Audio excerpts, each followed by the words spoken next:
Drama serial Kumar की आने वाली एपिसोड में आप देखेंगे कि फाइज़ को ये बात बहुत बुरी लगती है कि उसके घर वाले हरीम के घर में रह रहे हैं, इसीलिए वो अपने घर वालों को वहाँ से लेकर जाता है और एक किराए के मकान में ले जाता है। और लाइबा वहाँ पहुँचकर हरीम को कॉल करती है और उससे बात करती है, उसे कहती हैं कि काश मैं आपके और फाइज़ भाई के दरमियान जो दूरियाँ हैं उन्हें ख़त्म कर सकती। वो बहुत ही ज़्यादा उदास हो रही होती है क्योंकि वो हरीम के मुतालिक सब जान चुकी होती हैं।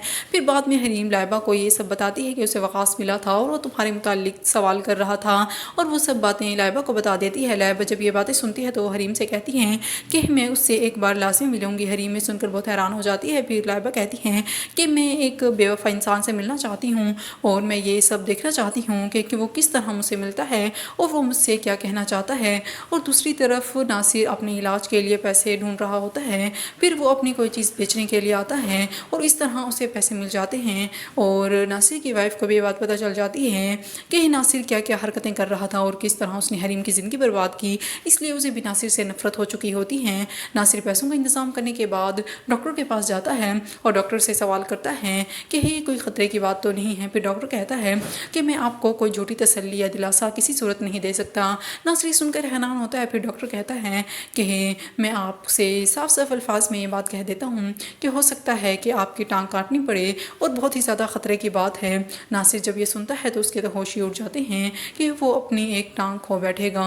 और दूसरी तरफ फाइज़ अपने घर वालों को जब घर लेके आता है तो अपने अब्बू से कहता है कि अब्बू आपको कोई भी फ़िक्र करने की ज़रूरत नहीं है क्योंकि आपका बेटा इस काबिल हो चुका है कि वो आपकी ज़रूरियात ज़िंदगी पूरा कर सके।